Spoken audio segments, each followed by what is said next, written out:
Unforgettable stories out of Western Jamaica from the scrapbooks of Adrian Freighter.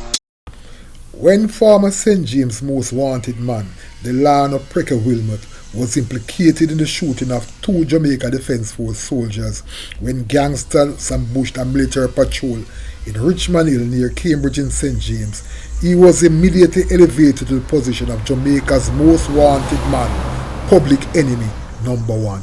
Wilmott, who had taken over the leadership of the infamous Cambridge-based Ratty gang after its founder and former leader, Ryan Ratty Peterkin, was killed in a police military operation on the Westmoreland-St. Elizabeth border, which ended his protracted reign of terror over Cambridge and surrounding communities.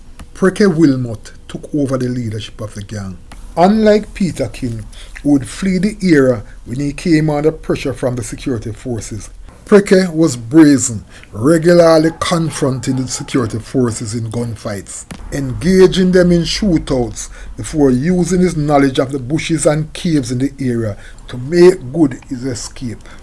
When the security forces responded to the pleas for help from the residents who felt threatened and intimidated by the gangsters, who were regularly seen in the community armed with AK-47s and M16s, many felt quietly confident that the security forces would be able to displace them and put an end to the round-the-clock misery they were facing.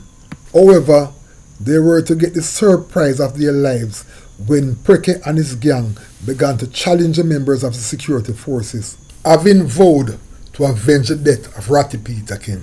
However, when the gangsters ambushed a JDF patrol in broad daylight on Wednesday, September 26, 2018, shooting two of the soldiers and causing the others to flee, that was enough for some residents who began packing up and fleeing the area.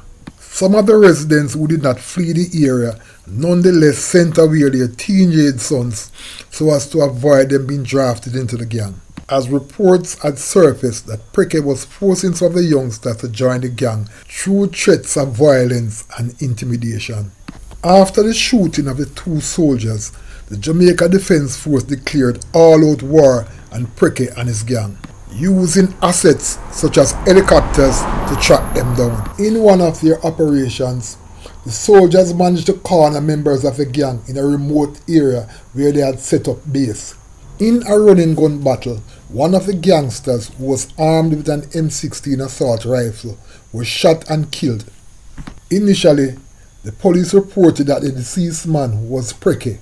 However, it later turned out that it was Richard Cruz Anderson, the second in command in the gang. Some residents who were ready to rejoice when they heard that Prekeh had been killed were forced back into their shell when he resurfaced in the community just hours after the shooting, again armed with his assault rifle, issuing threats as to what he would do should he find any informers in the community. He also issued additional threats to the security forces, saying that he was going to avenge the death of Cruz.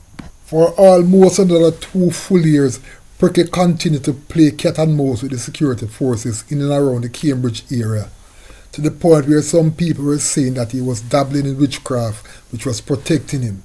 However, like the many gangsters who have surfaced in St. James over the years, Prekeh and his M16 were finally silenced for good on July 22, 2020, when he was cornered near his hideout and killed by a special unit which was deployed to track him down and bring him to justice. In this edition of Lest You Forget, I will be revisiting the incident in which Prekeh was killed from a story that was published in the Gleaner on July 23, 2020 under the headline St. James Most Wanted, Killed in Gunfight. The story read as follows. The bloody reign of Delano Prekeh Boy Wilmott as one of Jamaica's most feared gangster came to an abrupt end in Amity District, St. James, when he was killed in an early morning gunfight with a police military team. Reports are that when the lawmen closed in on Wilmott's hideout, the man who had survived several encounters with law enforcement, including a 2018 incident in which he allegedly ambushed a military patrol and shot and injured 2 soldiers, emerged with his M16 assault rifle in his hands. However, the combat team, which had reportedly traveled 2 hours under the cover of darkness to reach a location, was ready and waiting for him. Wilmott was allegedly cut down in a hail of bullets following a brief exchange of gunfire. The M16 rifle, with a magazine containing several rounds of ammunition, was seized.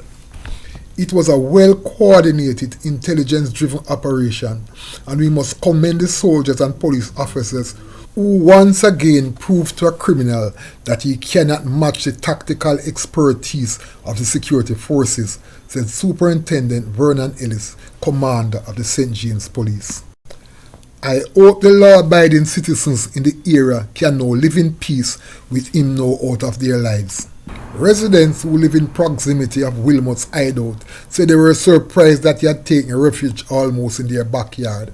Some residents told the Gleaner that Wilmott had created a seedy network in the general Cambridge area where, under the threat of death, they were recruited as scouts while others were tasked with bringing him food, water and women. At night, he would regularly be seen in various communities with a rifle over his shoulder.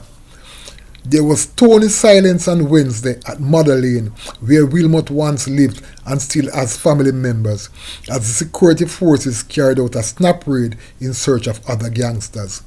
Mother Lane is in proximity of the Cambridge police station. An elderly woman was the lone voice of defiance as she celebrated the news of Wilmott's demise. Him and my family, but him caused too much pain for you around a Mother Lane, said the woman. Because of him, soldiers and police not stop terrorizing young people them in the area. As you open your mouth and say you come from Mother Lane, you start get bad look from other people. Since the demise of Prekeh Wilmott, some semblance of peace has returned to the Cambridge community. However, the pain and terror he rained down on the residents will be long remembered, which makes it one of those unforgettable stories out of Western Jamaica.